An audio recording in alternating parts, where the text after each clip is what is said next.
All right. Oh. All right. I believe today is September 17th. Indeed. Monday. The Toonami Society. I don't know what number. I think it's 4. We'll go with 4 3/4. Possibly 5. Possibly 5. The theme is Man in Transformation, and I am joined by Matt, Rich, and myself, Gabe. And we can begin. It is 5, yeah. Nice. Clarification. Cool. Yeah. Yeah. All right. Yeah. Welcome. Okay, if you turn to page 76. No, first off, it's good to see you guys.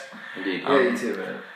I'm curious how you guys touched on this or approached this topic. I kind of approached it from a general perspective, but first... Well, I was obviously, Joseph Campbell was a big player, I think, with this theme. But I was going to leave that for Gabe to just... Anyways. The part. Yeah. No, I've always, especially more in my,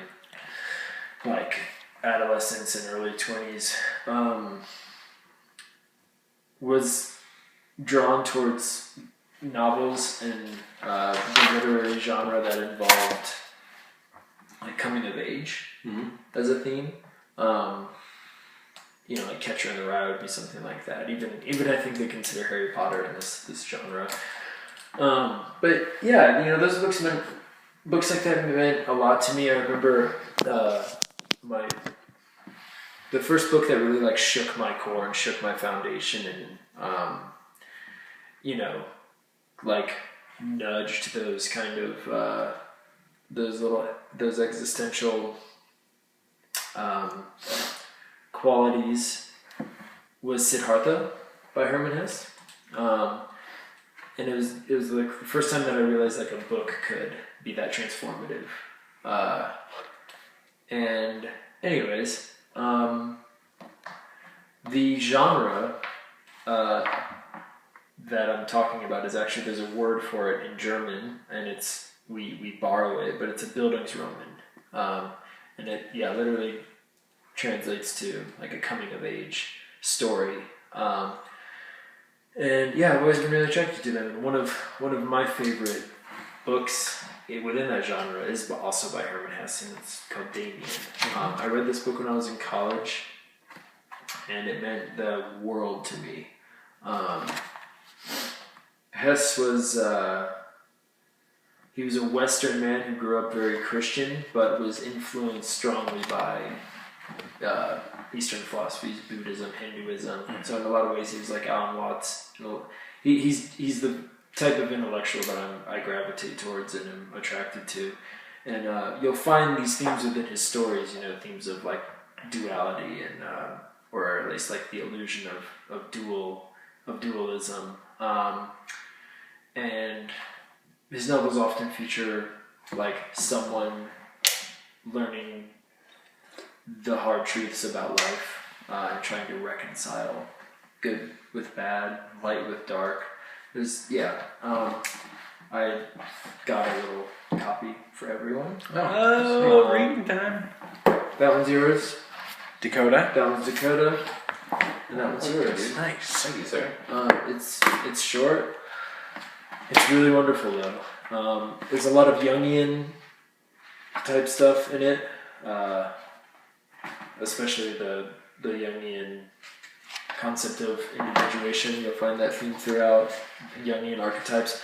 Hesse himself was depressed on and off throughout his life and sought help from a direct student or disciple of Carl Jung, and sought psychotherapy from him. So Hesse kind of dug himself out of an existential hole with Jungian psychology or psychotherapy. And those themes exist throughout this novel as well. It's like a thread through the tapestry. But enjoy it. It's really special.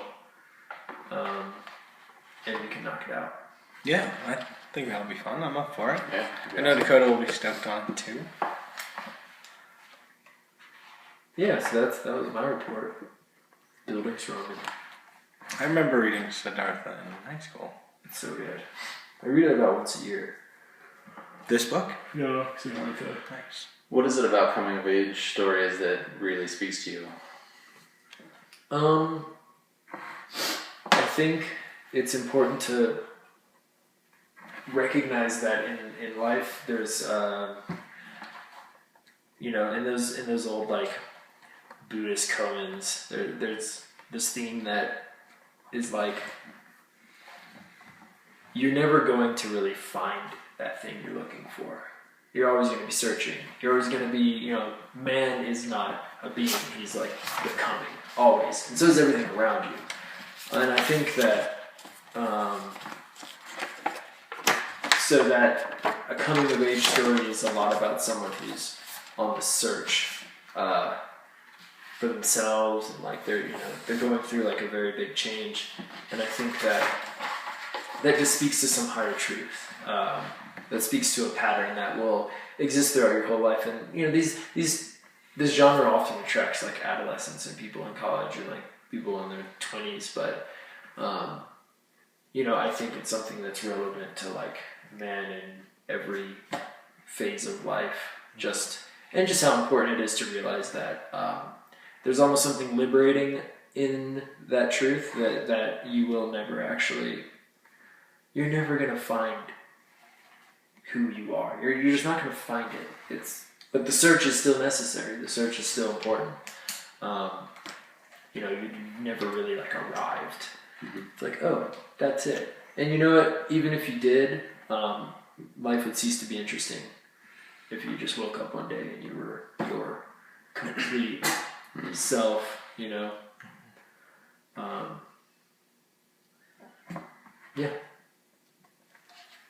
Heavy.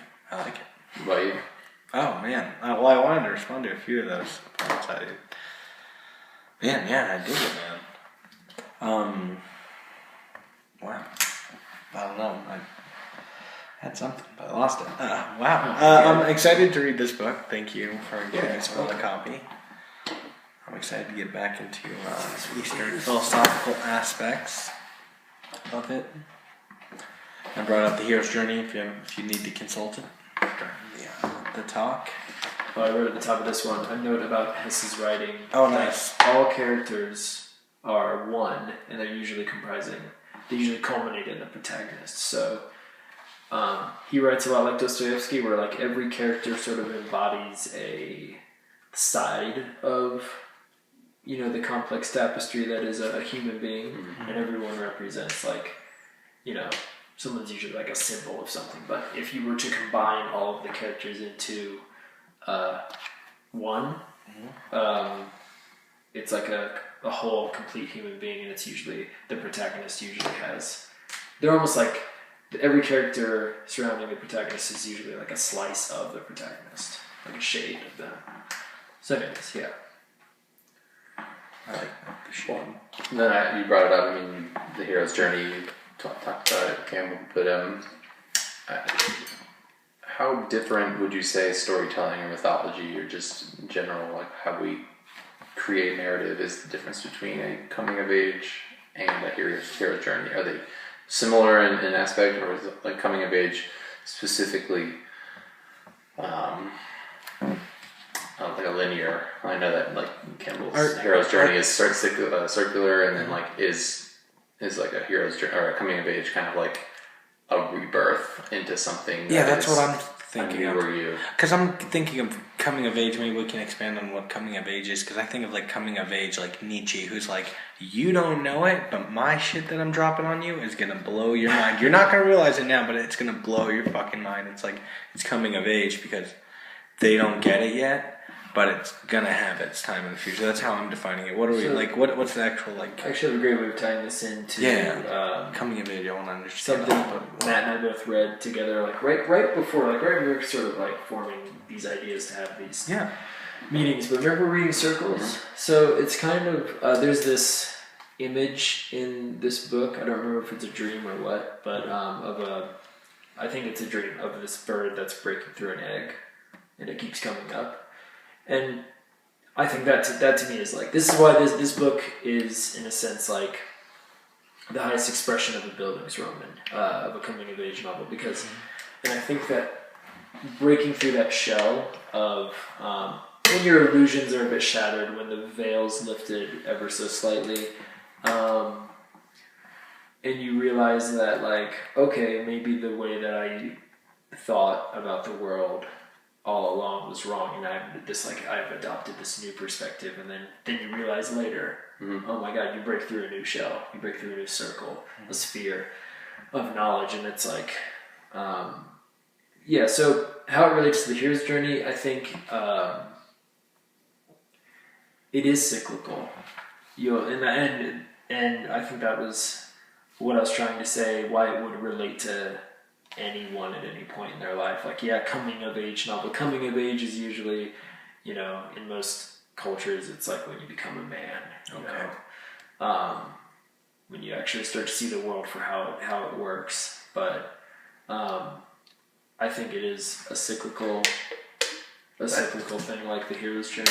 Yeah, the reason why it is very much like the hero's journey. Well, yeah, that's what I see. I see the parallels, and I just feel like I find the terminology or the phrasing or the way we conceptualize a coming of age having a few problems to it, in the sense that it's typically it happens once. Yeah, typically it happens once. It happens when you're young. Yeah. And you have a revelation, or like you said, you break through sort of the sphere of knowledge, or you just become, you like have an epiphany moment where it's like, oh shit, the world is not what I saw it as.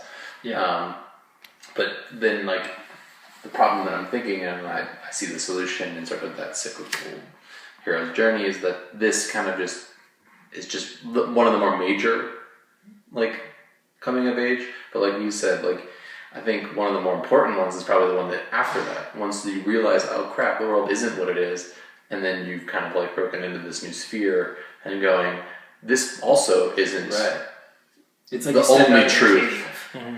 And then you go, oh, and it's not to say that what you broke into is not real, but more that there can be other solutions, or other things can happen. And so even when you break through the next tier, you can look back and say, that's not false, but it has now incorporated into what I already know, and this new information, and now I have more self. Totally. And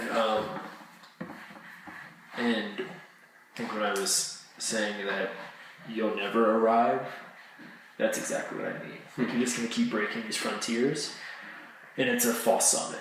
Mm-hmm. You know, you're like, oh, I thought that was the top. Mm-hmm. There's another one. Oh, I thought that was the top. There's another one. Here. I for sure heard a door like right there. So. Yeah. Oh, maybe my fat friend employee is in here working on the game. Shit, maybe. Did you call him your fat friend?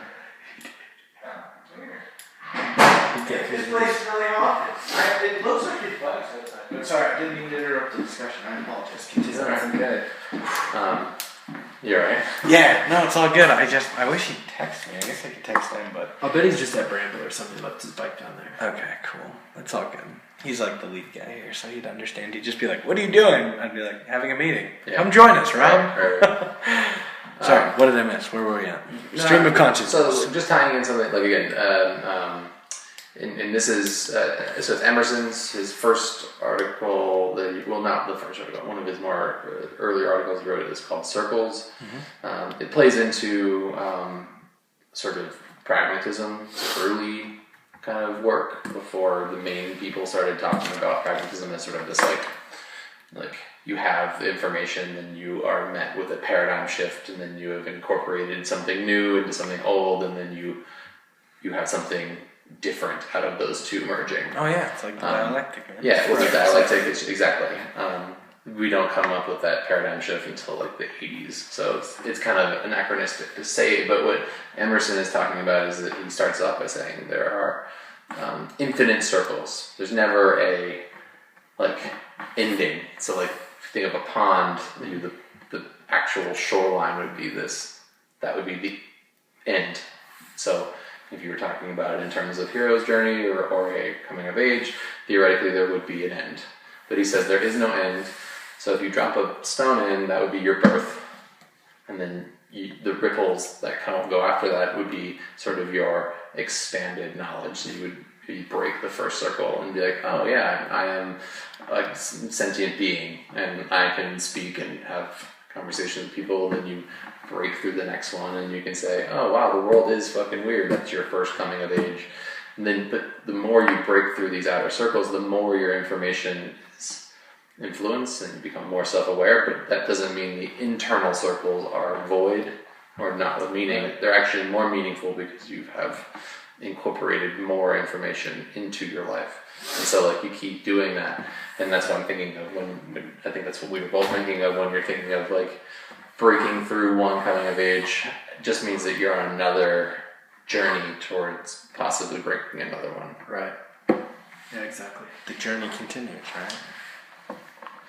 And you guys have floated around, I know Gabe, you've been floating around the Campbell's Hero's journey like a lot for everything. We've started off with story and narrative. It comes up in every fucking every time we talk about it. So like I'd like to know why it's important to you. And it's valid. My whole approach that I was going to do tonight was going to be less of me talking and doing more of like a little bit of an activity and a little bit of a short media clip. So if it's all right, I'd still like to go that route, but I'm totally willing to expand a little bit on why I like it, why I'm inspired by it, and why I continually bring it up. Yeah. I don't think I grew up being much of a theory guy, and it wasn't until I was in my undergrad that I really appreciated the value of a good old-fashioned theory. And during mythology, there are three main approaches to go about studying stories. Really easy to understand. There was the Campbell approach, hero's journey. There was Jung, which had to do with relationships and aspects of the self and the archetypes, and then good old-fashioned.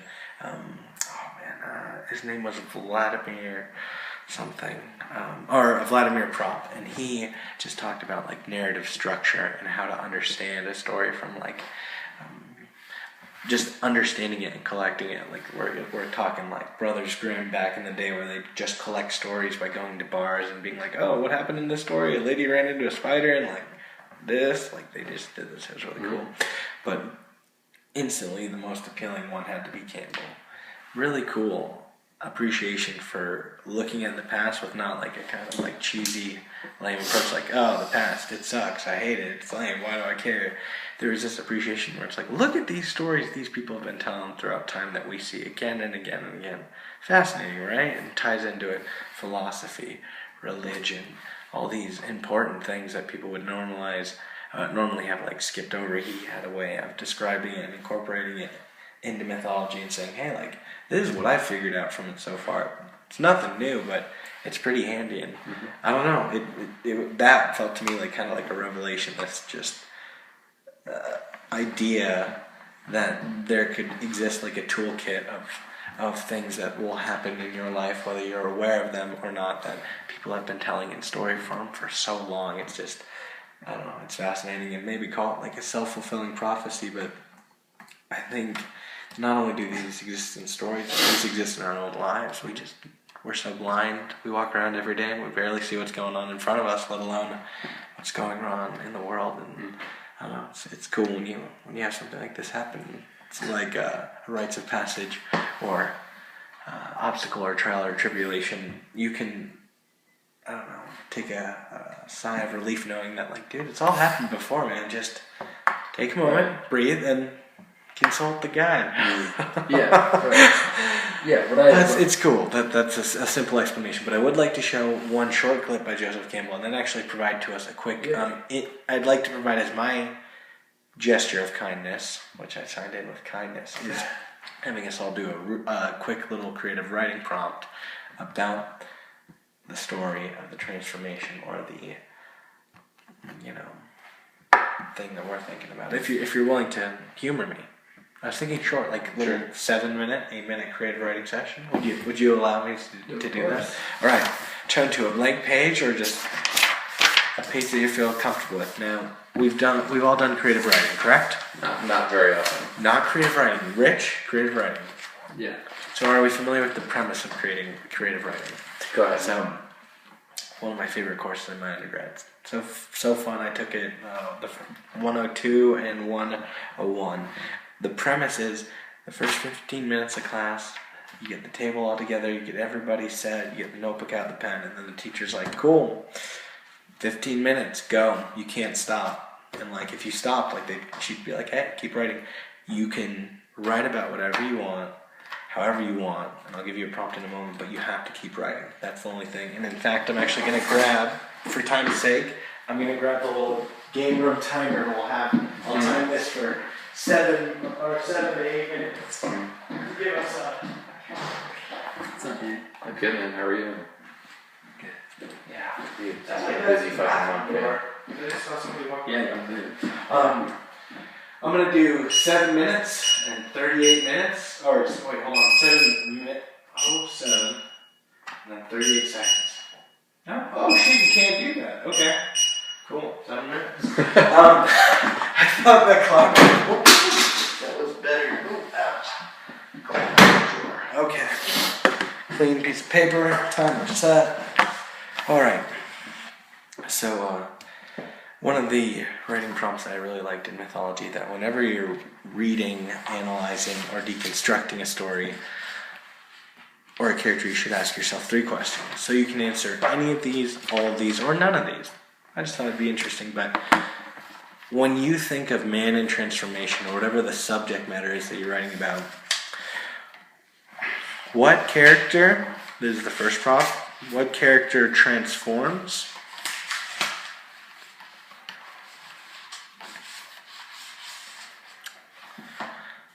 Second prompt, where does this transformation occur?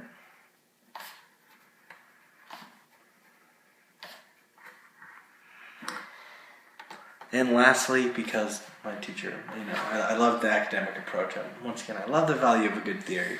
If you do have a particular approach you're using, I like this one. What theory or approach would work best in understanding? Of the 3 that you mentioned, Chris? And I could obviously elaborate more because I didn't really go over it. But any theory, it could be your own. Once again, you guys never really knew about prop. And if you look at any good Disney film, there's a structure and a character arc and a way that it goes. That was all thanks to prop. That's why Disney films and all those fucking shitty films are so successful, because those collection of fairy tales were eventually dissected and deconstructed, and somebody said this is what makes those stories good. And Disney was just like that. So that's not really that important. But Young Youth deals with the relationship and qualities of people, and like the shadow self and all that good jazz, and whatever you want. You can answer none of them, all of them. But yeah, I thought we'd just take the next 7 minutes, just kind of free write. The only premise is you just can't stop writing. All right, gentlemen. I wish you the best. Jesus Christ. But no prompt? Or that was the prompt? That was the prompt. Sure. You can answer any of those 3 questions.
Rich, just so you know the time's about to end, and I'll stop it so it doesn't beep, but it's gonna make that annoying noise again.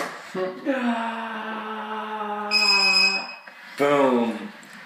That was fun. I like that. Always. I always respect if you're finishing a sentence. Let them do it. That sucks to not be able to finish a stream of consciousness. I never like to restrict that on anyone. Yeah, the 15er free write. I like that initially it's awkward, especially weird when you haven't done it in a while, but after a whole semester you feel so much more comfortable with the notebook. I love that. And then you have to share. You don't have to share about what you write, but you, like, what are you thinking about? How did you feel about it? Just a quick check-in. I always appreciated that. But that was fun. Thanks for humoring me, guys. I always like the activity, especially when it involves the creative free write. Well, I'm curious. What'd you write? Well, I was kind of all over the place. I haven't done this in a while. I was kind of rusty. I kind of like trailed off a little bit. And I was like, well, I kind of, man, my sloppy handwriting. But then I wrote a little bit more of a self-easy diagram that was much more easier to reflect back on. I just reflected on the 3 questions. What character transforms? I just did a super subjective, easy self. Because that's what I was really thinking about with these 3 questions. The subjective eye of reflection. That's what I dubbed it. And yeah, I mean, turning 30 and all, reflecting on my own transformations or lack thereof and how they've affected me, whether it be through I wrote, in regards to transformations, like relationships. And I know some people could argue against this or for this, but really psychedelics have been absolutely amazing in a very mature and respectful manner in helping provoke a transformation, help understand a transformation, or really actually help process a transformation in my own life. And, those transformations happened not only within, but also without. And just that the idea of where it transforms, it's kind of endless. I like that it can happen anywhere, at any place. And really simply, I tried to ask what theory would be the most applicable, and I just said Jung, because Jung deals with relationships and psychology. And I wrote beware the structure, though. I don't know what that means. But yeah, very simple. I gave my own self a very quick rundown. It was fun. That's all I got. What do you guys got? I just wrote about a moment I had today. Yeah. I had already reflected on it. Post moment we had. We wrote, since we moved downtown, it's been amazing. We've been talking about bikes and doing biking, and we wrote to Alpine Water. And I wanted to take the easy way, what I thought would be an easier way, just to ride our bikes through. I don't know, I can't even describe where it is, but you basically go up the hill, but in a very short distance. Yeah, so, it's the 6th, right? And then you basically, you go behind the school and you kind of go along a ridge, and if you stop, you can watch the whole football game. I don't know, it's right across the street from our house. And then you just go up and you can, what's that? Is that Ho Chi Minh Trail?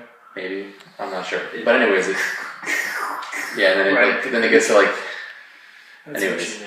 So I wanted to do that, but we couldn't because they were doing construction all along that Arapahoe area. So I was like, fuck. So we had to go down the creek, and then we were like, I don't want to take 9th, it just is too busier. So we went to 6th, and then we basically just fucking ascended the hill. And that was what I wrote about, was ascending the hill and how fast we were going, and then all of a sudden how we were happy, and then all of a sudden it was just fuck. This is hard. And really, so I was just writing about how this moment of transforming and just becoming more city dwellers and being more bike riders, being more active and out in the open was just met by a momentary struggle. And in the moment, it was struggling. It was hard to get through it because we were losing breath, and what was happy started becoming hard. And in a couple moments, we actually had to stop. And what I was dealing with, sort of the struggle and the transformation, is the fear of not succeeding, and it's just a hill. Just getting to the top of the hill is so, or not even the top, which is where I need to go to come back down. felt like so hard, and if we stopped, I felt like it was a failure. But even in those moments of failure, I think that Eve stopped, and then I stopped for her.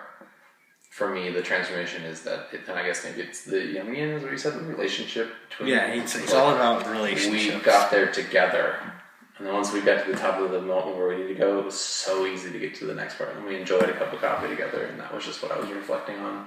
Those moments of maybe the journey, but internally.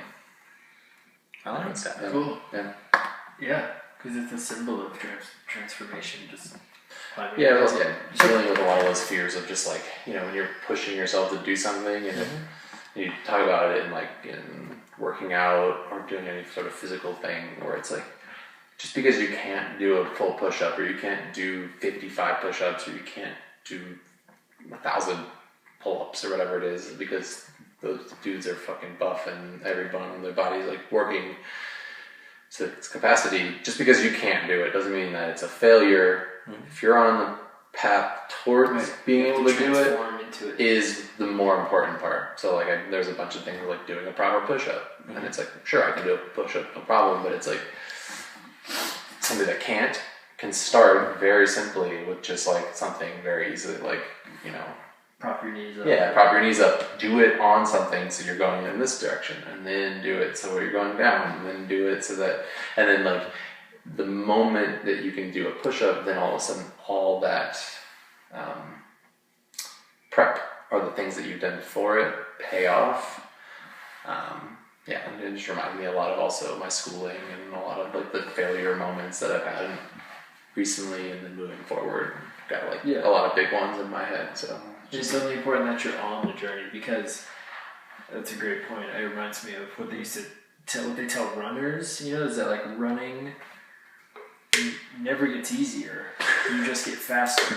Yeah. So it's an important thing to remember, because you think that I'm a runner and I run every day and I'm conditioned. You would think one day you're gonna go out there and run 10 miles and you're just gonna feel great. You're gonna come home and you're break a sweat. Yeah, like you're running in a video game. You're just it's and just roll across the field the entire way. I got really upset with myself at the climbing gym the other day, because I've been struggling on this grade, and Levi reminded me dude, remember when you struggled on an entire grade lower than that? And it's oh yeah, you forget to think.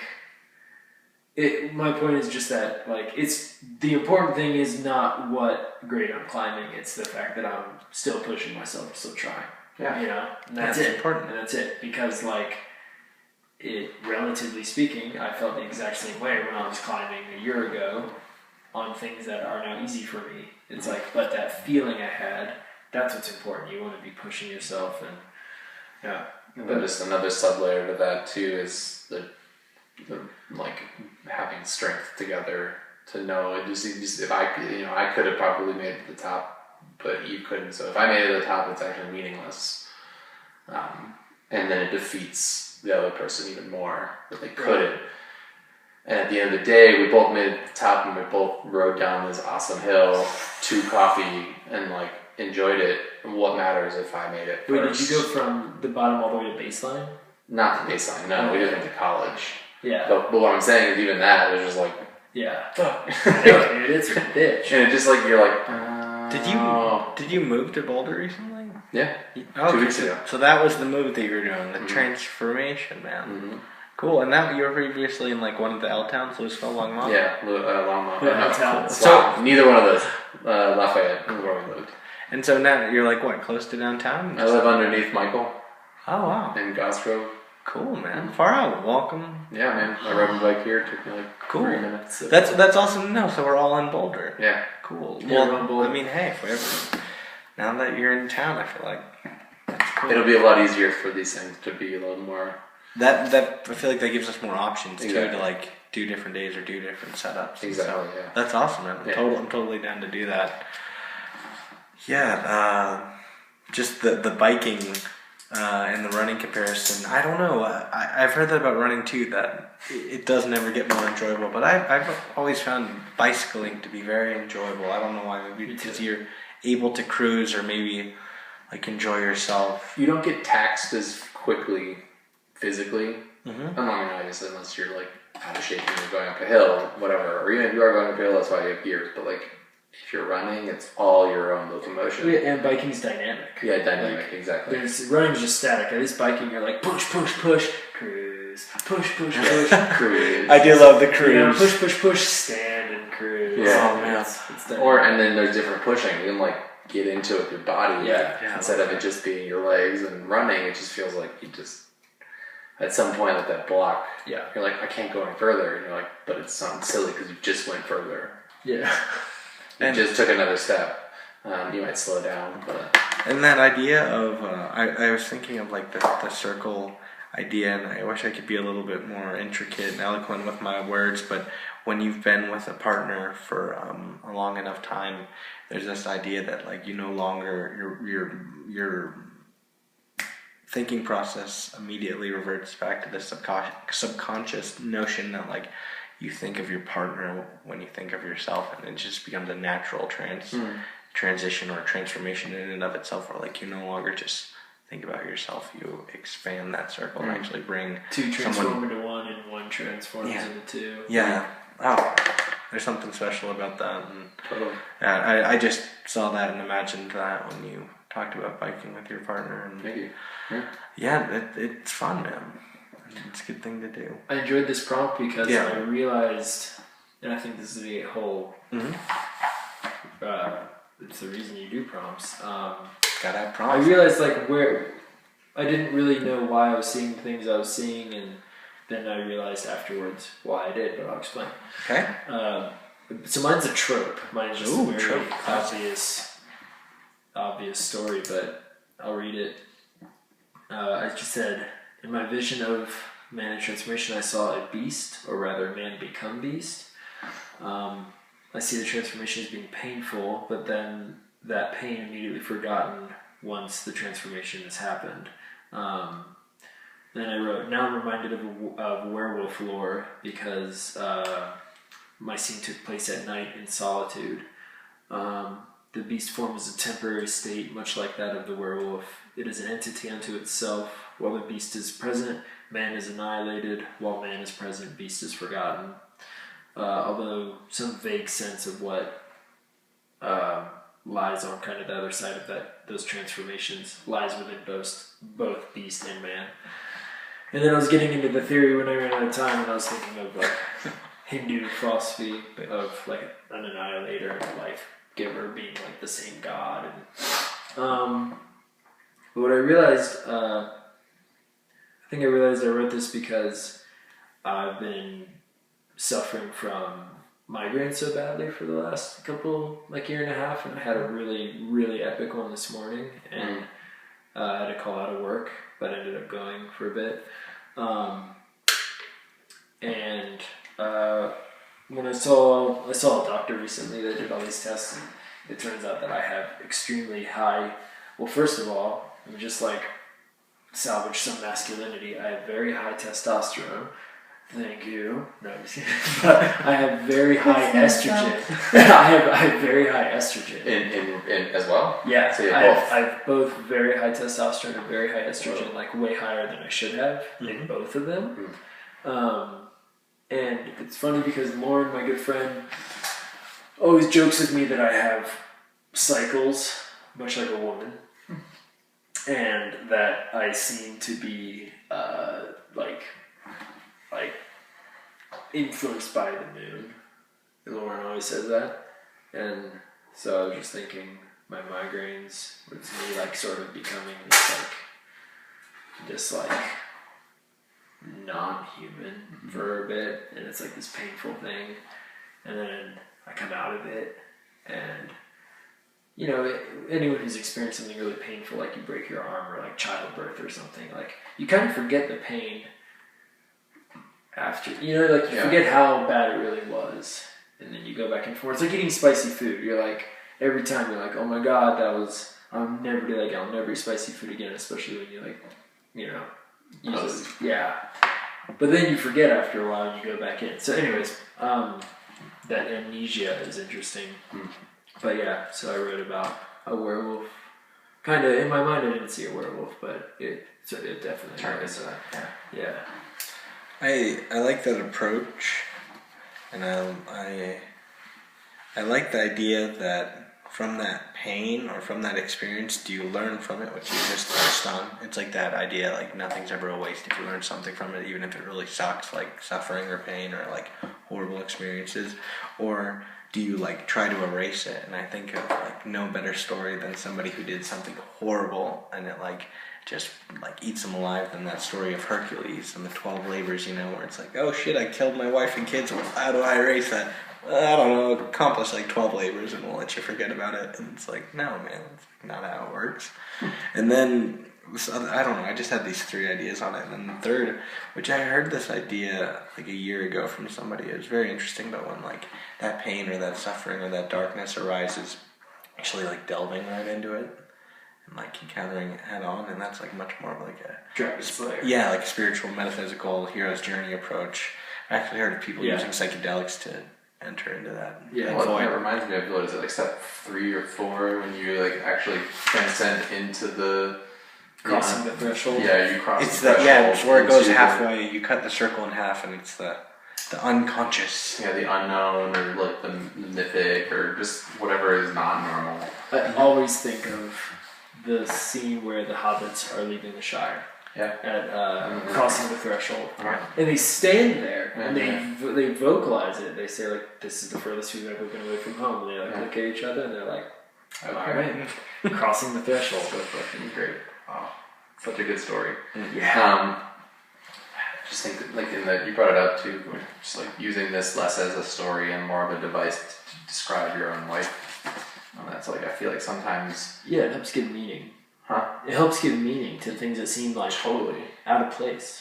But also it could give a drive, because like I've been stuck in sort of a fear of the threshold, like diving into something hard or something that's out of the normal status quo. Even though I feel like I've had the first 2 or 3, right? The aid and the call to arms or whatever it is, and then like you stand at the threshold and you're like, I'm not ready to do this yet. Or you hear the call and you ignore it. Exactly. So, and it could be on many different levels, but I just feel like, you know, on that first half, and then like, I'm not even talking about, I mean, I've gone through a sort of hero's journey with school, and it's like fucking depths of awful, hard, and very trying tribulations, but like, just feel like my life has been like here lately. And I don't know. When I was looking it up in the past couple of days, I was like, it'd be really awesome to be able to come out of something again, like something really hard, coming out of it. I don't think migraines would definitely fall into something that you want to necessarily go into, but I can see that. It's like, but like, I'm gonna look back on this episode of my life when I'm older, and I'm gonna be like, holy shit, abyss. You know, like I was in abyss. I see it as more like a shamanistic sickness aspect of him. Yeah. The sickness overwhelms you, and it's like painful and almost like it debilitates you. It has the potential to destroy you, but it also has the ability to heal you and help you understand yourself. You might find a moment of clarity. Those around you. Yeah.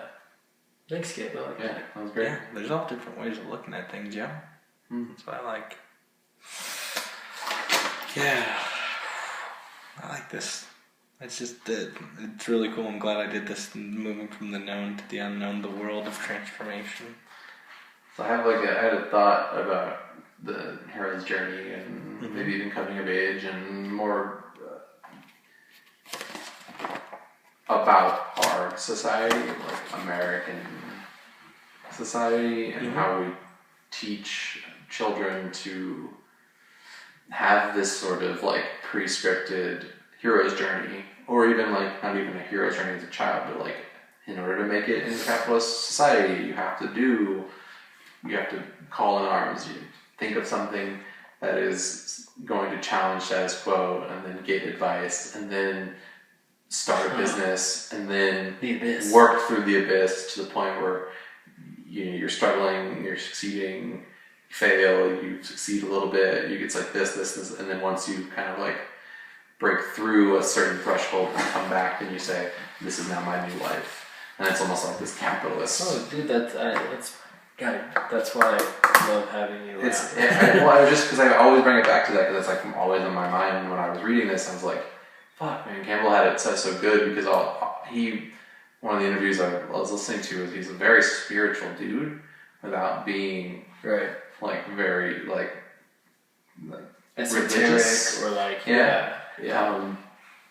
And he kind of applied or a lot of exclusive. yeah, exactly. And all the things he said were kind of applicable to a lot of different things in life. That's why it's like you can think of at one migraine and you can have a hero's journey, right? You can have a normal day and all of a sudden it's like fuck, and then I like that. You have a struggle, but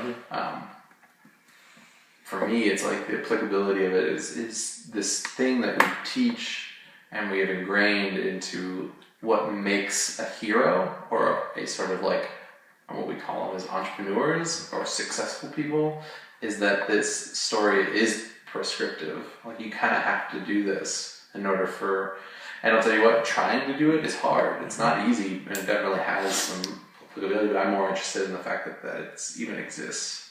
Like there is sort of a trial and tribulation that is almost, and then when you do come out the other side and you're back to at the status quo, that you're more informed, you have more self-reflection, it almost feels like people give you more respect because you've gone through it, which is just sort of like something really interesting and unique. You sit there and wait tables all the time and feel that you have all the like you have all the tools to do whatever anybody else is doing, but don't. And so you sit there and see somebody that has, and you're just like the disconnect, and that's kind of a thought that I was having. I don't know how you guys can riff on it if you want to, or or maybe how I never thought about it. Like do it, capitalist sort of like. And I wonder if Campbell was influenced by that subconsciously too, because I feel like capitalism has informed a lot of our narrative storytelling because it's been around for almost, as in our version of it, almost 200 years. Yeah. It's been around a lot longer in different forms and different degrees, but coming through the. Well, I think what Joseph Campbell would say, not that I'm an expert, but so he called this the monomyth. It was like something that he saw as like a thread through all cultures of all periods of history. All stories follow that one. And so what I think from like Cambrian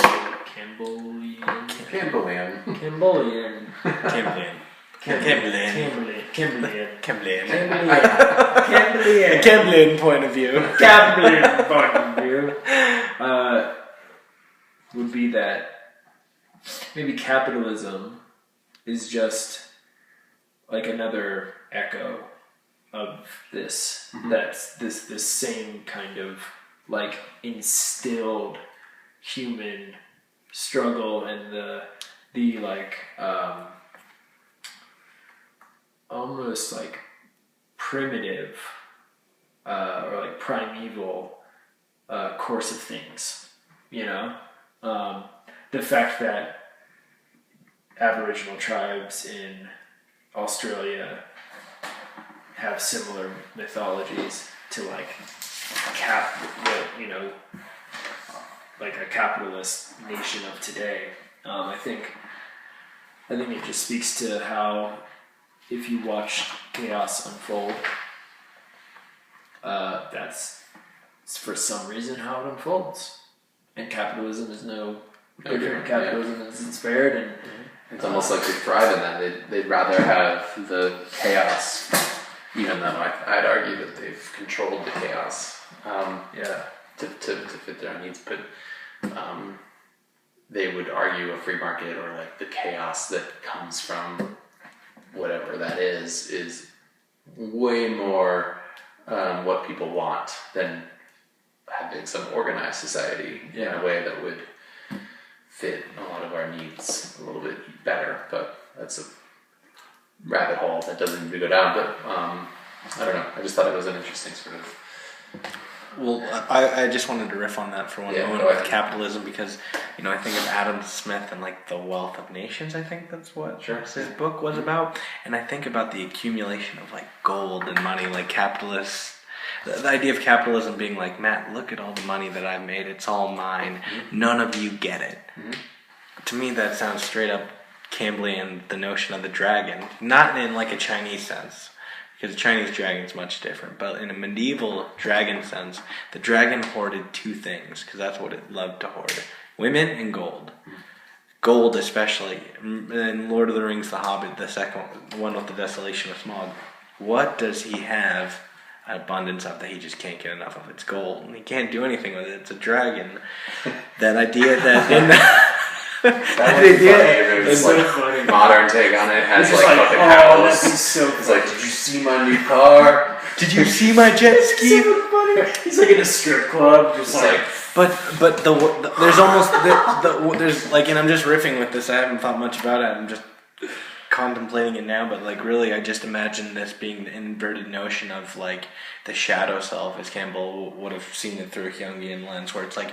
The dragon's the one who hoards the gold. They have all the resources. They have it all to themselves. But like, you can't do anything with that. And that's is it life denying or life affirming? Is it going towards a death drive or a life drive? And I feel like the hero's journey emphasizes the opposite, which is to like, when the hero has come back from their adventure, they have 4 possible outcomes, and the most beautiful and eloquent and compassionate and understanding is the one that you come back as like a teacher or a mentor, and you understand the world's shit, you understand the world's chaos, but you continually try and you come back to help and aid, knowing that most people won't get it. That's fine, let them be them.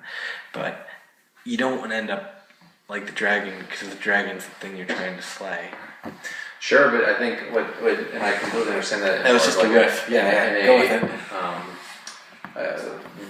Sort of the qualifier that I have to say is that like our society or the stories we tell in the area that we are in are reflected by the society and culture that we live in, and like I would say, and then the capitalism is sort of like the blanket that you lay on top of it, and everybody is underneath it, regardless of how much you feel it. And so the story we tell would probably be, thinking of like the Facebook story, or like it's the fucking Leonardo DiCaprio movie, like Wolf of Wall Street. They glorify, and then I thought that it was like absurd, but people like really fucking all they want to do is make money, learn how to do it, accumulate it, and so like I think sort of maybe what they've done is sort of like blended those two outcomes, and so I was just thinking, are we all just becoming dragons now? Is that like the thing that we're trying to do? But I think what you could say is that like our journey in that sort of abyss or the unknown is slaying dragons, as in i.e. like conquering, like doing your thing in a marketplace that is also trying to kill you. And so when you succeed and you bring it to the top, you have then your accumulation of wealth is sort of representative of a larger struggle that you've gone through. Right. And so that's what we value. Yeah. We value the idea that like you go from... Because you've dominated something that was dominating you. Exactly. Yeah, right. And so you've almost like beat capitalism in a way that you are no longer a laborer or a just sort of, proletariat. You've slayed the 9-to-5 dragon. Take that! You've slain that, and then not only have you slain or like shed the shackles of labor, but you then now have some sort of worth in your own labor, and you've slayed all the people that are doing it worse than you, right? So that you just take any business. And what's interesting about that is like up here, right before the end, is the apotheosis. And I was just thinking in my head as you were saying that, like the structure of a like staff, Mm-hmm. You have like laborers, middle management, upper management, and then like who's at the top? One single solitary CFO, CEO, and it's like COO. Or COO. It's like a monarchy. It's like a feudalism. Right, and it's funny because you try and dip your toe into the world to try and find. So that's what I'm saying. I'm on the cusp of like, hey, I don't know anything about business, but like, fuck, I don't want to be a laborer doing all this work in the prime era of my life and quite literally like giving it away. Like I don't even have that much. What I'm doing isn't so much having a lot of like artistic component to it, but like a lot of our friends that I know and probably you know, like a lot of them came through like sort of the art realm, and they are now like graphic designers doing work for companies that are just basically taking the best of their work and either not using it or using it for their own sort of benefits, and then they just get paid a salary, and they're coming to the realization like, this is bullshit. Mm-hmm. I am literally producing everything that I have for you to just be like, nah, it's not good enough. Or if it is good enough and it does go all the way to, label a brand, you're not getting any more money, and all of a sudden it's like, why am I doing this? And so, like, I don't know, that's sort of the... Can I riff with that for one moment? I always have memorized this, I don't know why. There's like a great talk, and I think I might have told this with the group before, but there's a great talk where Joseph Campbell, somebody's like, well, what about when the hero comes back? Like, what do they do afterwards? Great story with the Odyssey. What happens when Odysseus comes back? He's killed everybody. Like, what does the hero do? Like, I want to know when the book says the end, what happens afterwards? And Joseph Campbell's like, great question. When the hero has gone through what they've done and they come back to society, the way I see it, there's 4 possible outcomes. Super simple. Let's break them down. One is the hero comes back. They've discovered the boons. That's treasure. Like I've discovered the treasure, accumulated the knowledge, gained illumination. Society, are you ready for me? And they're like, nah, man, fuck off. fuck off, man. You're like, oh. No, dude, I got the knowledge. What's up? Okay, well, fuck y'all. I'm just gonna dip out. Mm-hmm. I'm gonna go live in nature. We saw that in numerous traditions. We see that with Yoda in Empire Strikes Back. He's like, I'm gonna go live in nature. We see that in Lao Tzu and mysticism. Mm-hmm. He basically stops at this military tent one night, talks to these guards, drops the whole knowledge thing on him, and he just rides into the sunset. They're like, where are you going, old man? He's like, I don't know, but I'm over the hype of the city. He literally just ventures off. Or even in a local sense, you could argue that the Unabomber was actually like that, because he just dipped out from society. He's like, I'm over it. Fuck the hype. I learned all about mathematics. It's like, oh, okay, man. Well, that ended kind of rough for you. So that's one possible outcome. The second one is the artist comes back and they say, look at this art. I've discovered it. I can make it. It's wonderful.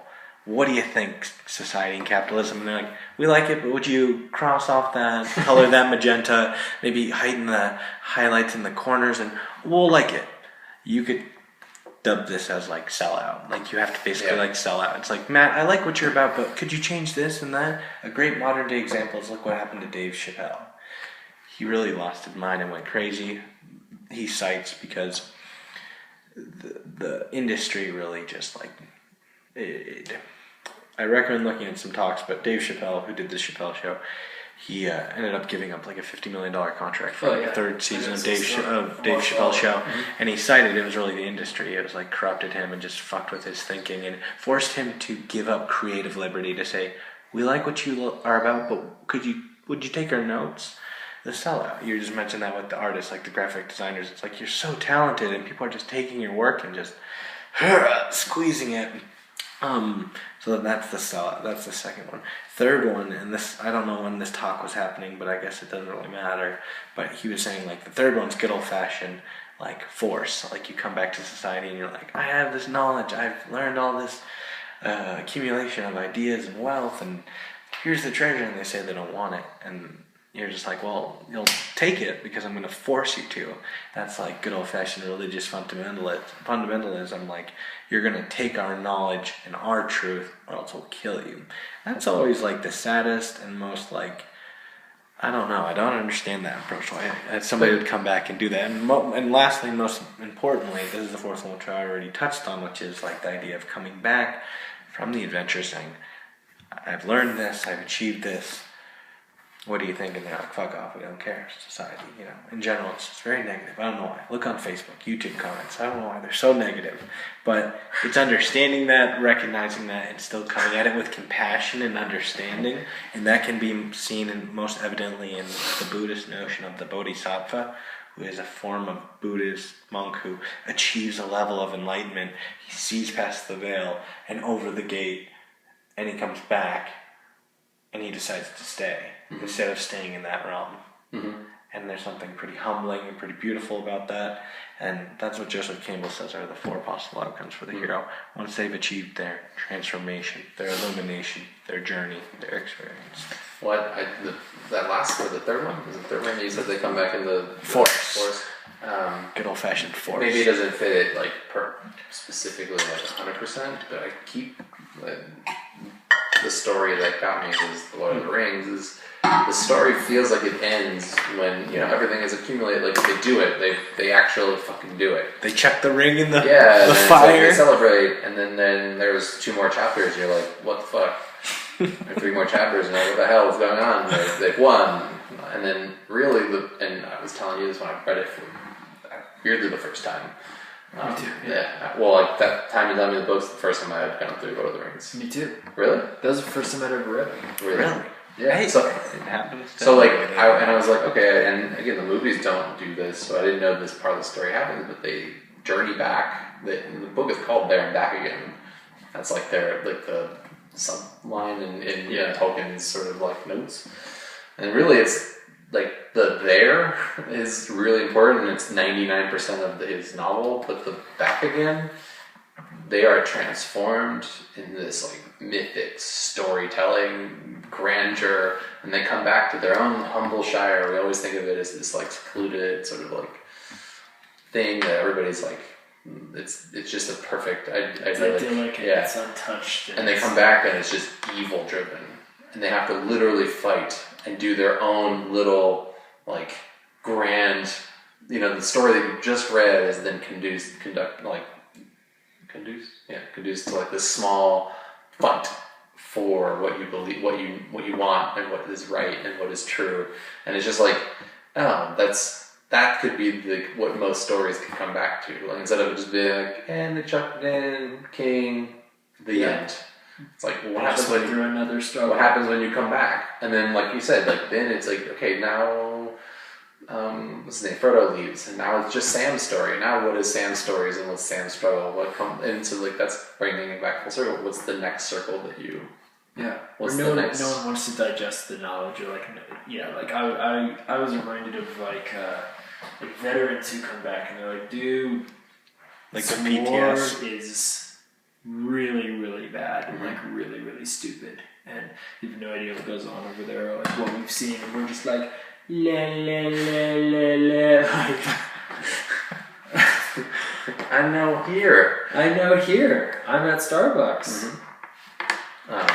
Yeah, so it's interesting that you said that. I've also thought about like, is it Confucianism or Buddhism, where it's like I just love the idea of like the finding the way. Like there's no one, there's no teacher. There's like people that guide you or like give you sort of advice, but like they don't. The old path. Yeah. I like the idea of like answer. the sage, not necessarily the guru, because the guru is such a loaded term, but like a wise sage who might like drop some hint or knowledge to you along the way, and maybe you're cognizant of it, and maybe it's in passing where you don't even note it, but it's just it happens and it's there. A sage should do nothing more than nudge the mast on your sailboat. But then again, there's you don't even know, but like.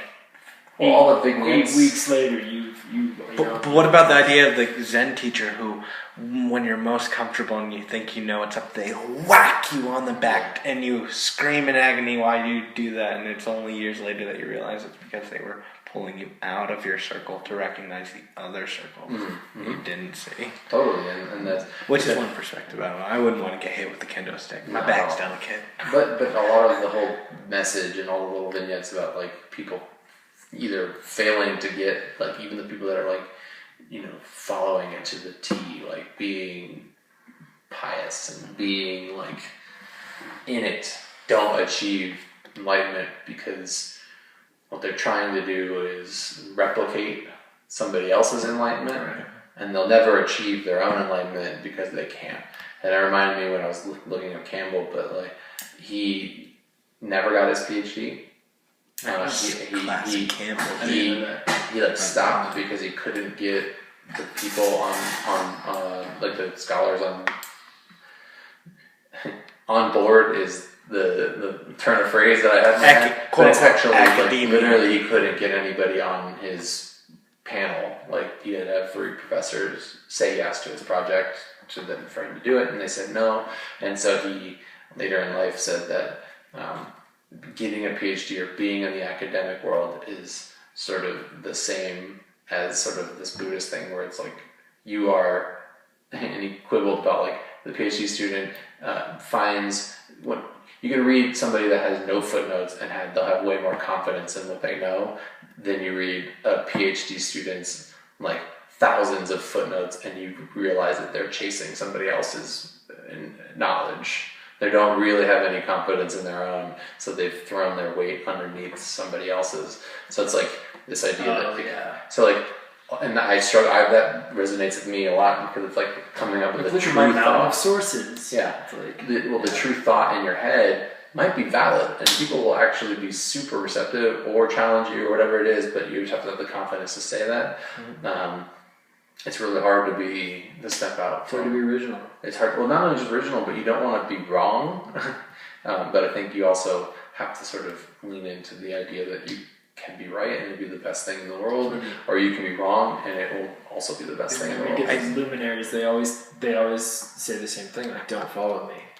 On just that tangent, I've really enjoyed people the last few years, especially at the Conference of World Affairs, who've dealt with topics of failure and how to embrace failure. And one just thing that I've been doing recently, and I don't think I've told this group, is when like you drop something or somebody knocks something over or something awkward happens and everybody goes like, oh shit, or like, oh, or like maybe they're neurotic like me and they somewhat freak out about it.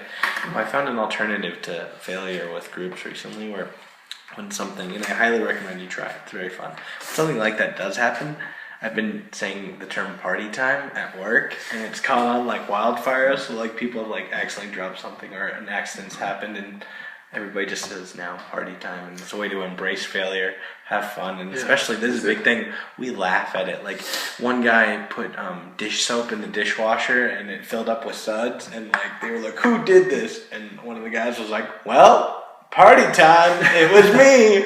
And it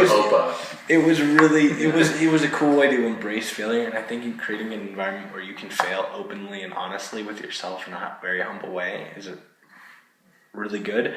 But in things like stringent academia where you're moved up a ladder, or especially in business where you're high up the food chain, failure is not acceptable. You better not fail, and you better not do it gracefully. Well, it's because failure is it's not acceptable. Exactly. In our narrative of that capitalist narrative, you just don't fail. Exactly, and I hate that. I would hope, and I challenge you guys to challenge that idea, not only in your lives, but in those around you. And I don't know, I think that's just something I've been failure is a stepping stone really to digging.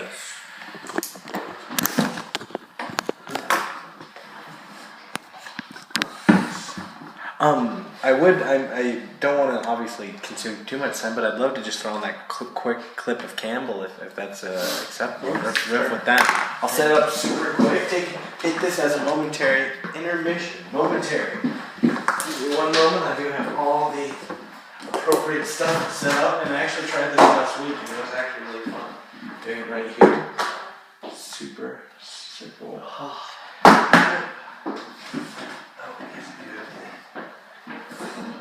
How's your chip, dude? Yes, No, I haven't seen you say. Oops, sorry, Matt. I didn't mean to blind you. I apologize. Yeah. Sorry, I apologize. It was really, really wonderful. Yes. Yeah. You came home early though with it. No, I didn't come home early. Oh, you just.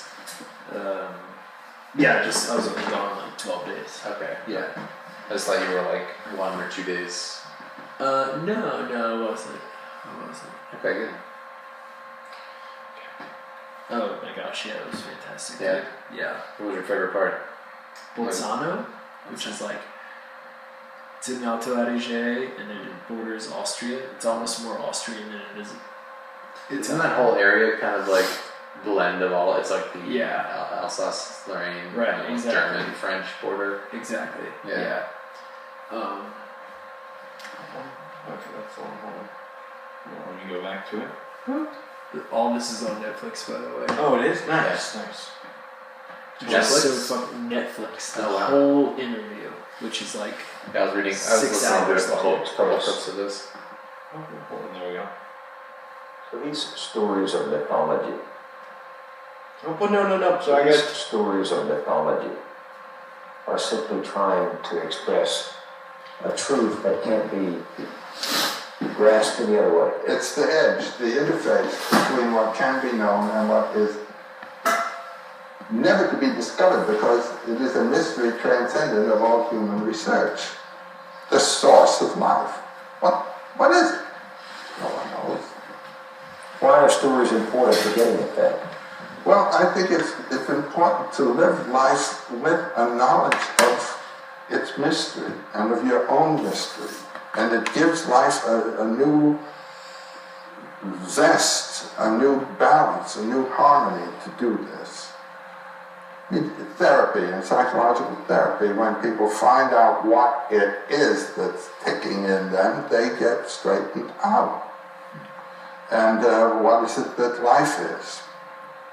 I find thinking in mythological terms has helped people visibly. You can see it happen. How? What does it do? It erases anxieties. It puts them in accord with the inevitables of their life, and they can see the positive values of what are the negative aspects of what is positive. It's whether you're going to say no to the serpent or yes to the serpent. It's easy as that. No to the adventure? Yeah, the adventure of being alive, of living. When I was growing up, tales of King Arthur, tales of the medieval knights, tales of the dragon slayers were very strong in my world. Dragons represent greed, really. The European dragon guards things in his cave, and what he guards are heaps of gold and virgins. classic dragon. And he can't make use of either of them, but he just Like guards. that smog. It's like, what are you gonna do, man? There's Eat the no gold? vitality of experience, either of the value of the gold or of the female who he's guarding there. Psychologically, the dragon is one's own binding of oneself to one's ego, and you're captured in your own dragon cage. And the plan of the psychiatrist is to break that dragon, open him up, so that you can have a larger field of relationships. Jung had a patient come to him who felt alone, and she drew a picture of herself as caught in the rocks. From the waist down, she was bound in rocks, and this was on a windy shore, and the wind blowing and her hair blowing, and all the gold, which is the sign of the vitality of life, was locked in the rocks. And the next picture that he had her draw had followed something he had said to her. Suddenly, a lightning flash hit the rocks, and the gold came pouring out. And then she found reflected on rocks round about the gold. And there was no more gold in the rocks. It was all available on the top. And in the conferences that followed, those patches of gold were identified. They were her friends. She wasn't alone. But she had locked herself in her own little room and life, but she had friends. Do you see what I'm meaning? This is killing the dragon. And you have fears and things. This is the dragon. That's exactly what that's all about. At least the European dragon. Chinese dragon is different. What is it? It represents the vitality of the swamps, and the dragon comes out beating his belly and saying, ha, ha, ha, ha, ha. You know, that's another kind of dragon. And he's the one that yields the bounty and the waters and all that kind of thing. He's the great, glorious thing. But this is the negative one that cuts down. So what you're saying is if there are not dragons out there, and there may not be... The real dragon is in you. And what is that real dragon? That's your ego holding you in. What's my ego? What I want, what I believe, what I can do, what I think I love, and all that. what I regard as the aim of my life and so forth, it might be too small. It might be that which pins you down. And if it's simply that of doing what the environment tells you to do, it certainly is pinning you down. And so the environment is your dragon as it reflects within yourself. How do I slay? How do you Slay that dragon in me? What's the journey I have to make? You have to make. Each of us has to make. You talked about something called the soul's high adventure. My general formula for my students is follow your bliss. I mean, find where it is and don't be afraid to follow it. Can my bliss be my life? Well, or my it life's will be work? your Is life. it my work or my life? Well, if the work that you're doing is the work that you chose to do because you are enjoying it, that's it. But if you think, oh gee, I couldn't do that, that's your dragon locking you in. Oh no, I couldn't be a writer. Oh no, I couldn't do what so-and-so is doing. Unlike the classical heroes, we're not going on our journey to save the world, but to save ourselves.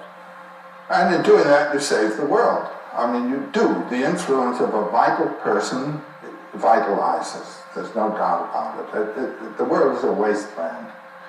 People have the notion of saving the world by shifting it around and changing the rules and so forth. And no, any world is a living world if it's alive. And the thing is to bring it to life. And the way to bring it to life is to find in your own case where your life is and be alive yourself, it seems to me. You say I have to take that journey and go down there and slay those dragons. Do I have to go alone? If you have someone who can help you, that's fine too. But ultimately, the last trick has to be done by you. Man. Actually, tearing a little bit. Oh, God. Let's go on to the good, the bad, and the ugly ending. I had that because it's just a great scene. Yeah. Wow, thanks for letting me show that. I was actually like, whew, almost got cheered up a little bit there at the end. That was cool. I actually that actually did feel for me like bringing it full Dude, he's full powerful. circle. He's powerful. He's such a important. Oh man, let me do the time check. It seems like we're at a pretty good stopping point. Hold on. Oh wow, yeah, we're about that time. Do we want to spend the next few minutes just talking about the next meeting? I can give you the rundown on Dakota, Matt, and yeah, we can maybe just plan out future meetings. Or now that you're in Boulder, I feel like there's a lot more opportunity. Sure. Dakota was going to be here tonight, but he told me in the last few meetings he's just I think he's working on some stuff, whether it's himself, his own transformation, dealing with life. He's going through a lot of positive changes at work, and he's taking on a whole new level of responsibility, and I couldn't be more proud of him. He works with me at the CBD company, and he's taking on, him and another guy, Cedro, are taking on the care of the wholesale department, so they're in charge of our wholesale orders, which are just getting more and more. So the team's really developing and growing, and he's a part of that, but he's also been under, because of that, more stress and more responsibility, which is part of growing and the transformation. But I think he'd like to continue to come, but I think the last few times he's like, I'm doing my own thing. But he does very much like this group, and I will give him this, and I really like this, and I want us to continue to do it, especially into fall. Where are we all at? How do we all feel? What would we like to plan something out, or the next meeting, or? Yeah. I mean, I wouldn't mind having something to work on. I have been a little bit unproductive. More preoccupied with things that don't matter. But yeah, I'd like to. I like Mondays, but what? Do you have any ideas? I don't, man. I liked the challenge of not having to pick an idea, so that I had to think about from a different perspective. Which can feel like a cop out, not wanting to pick a topic. No. It's Which is totally fine. We could always create a spin wheel too, or something. Sure, yeah. Do you have any thoughts? I mean, something. Oh, are you talking about next theme or theme? The theme. I mean, I'd like to keep doing this on Mondays if it works for people. Yes. I still would like to do twice a month. It seems really fun. I'd like to get another person in here, and obviously Dakota does want to keep doing it. Like everybody to read these books, especially since we're I'm going to bring that to Dakota to read it whenever.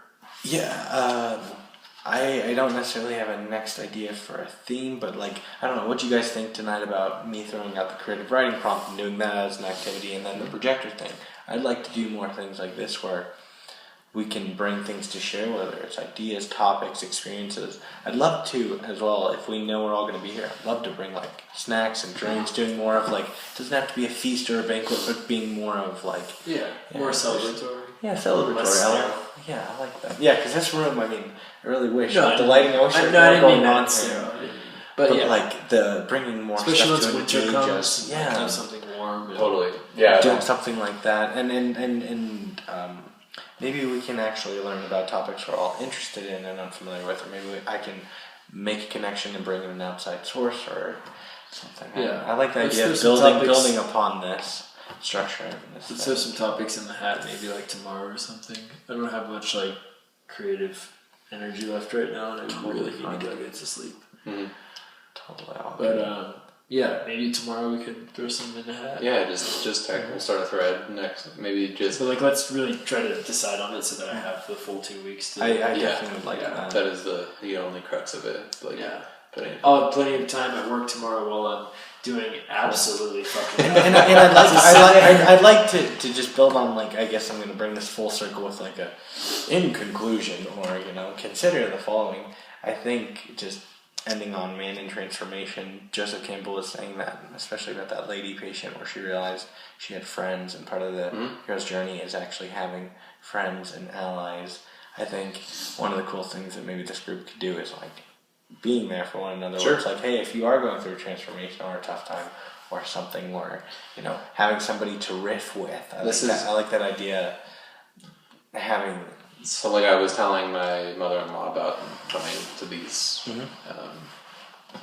and so she basically deduced it as just like a men's group, and like I never thought of it that way because we're not necessarily dealing with like real life problems. That doesn't mean that can't happen, but it is also just a space to talk about things that matter. And so far, it's just been topics and themes. Like, it doesn't have to be intellectual in that way. So that's true too. It could always just be like, hey, let's come in and talk about like some shit that's going down in our lives. Yeah, well, I like the idea of bringing it back to a human world around us and what we're going through, like your story with your girlfriend or your partner. Wife. I forgot about that. I was going to say girlfriend.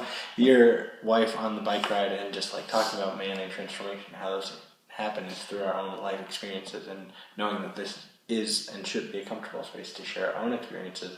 And I love just the musical idea of riffing with one another and being like, oh, dude, like, that's relatable. That hit me in the heart, like, I don't know, that's something I'd like to offer and really expand upon here too in these groups, because it's like, what a cool and creative space. And like, the thing is although we're in this room, like, there are other rooms in here where if we wanted to get, and I just want to touch on this, like, if we wanted to get creative, like, we have other spaces too where we can invite people in, could sit on the couch, we could go in the glow room and like meditate for a moment. There are all these opportunities for us to come here and be engaged and be present with one another, and also like, I don't know, share our own personal and unique and cool stories. Yeah, of course, man. I like how this direction. Well, I think the idea maybe as a larger theme for the next however long we do it is always the man transformation. Because I feel like we're all in like a struggle in the unknown, maybe a little bit right now, or in status quo too much.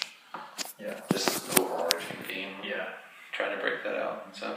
And how we can help each other overcome our obstacles, our trials, and our tribulations. Or as I say in the game room, I say, you're going to solve some challenges, some puzzles, and if Dakota was here, some good old-fashioned riddles. That's what we have. You can say that? Well, no, I'd tell him that because I'd have to say challenges, puzzles, and riddles. I was like, when I'm doing the whole host thing, I always look at everybody, so I'll riff on that. But challenges, puzzles. Back to you. Riddles. Everybody else. All right, and with that, we conclude.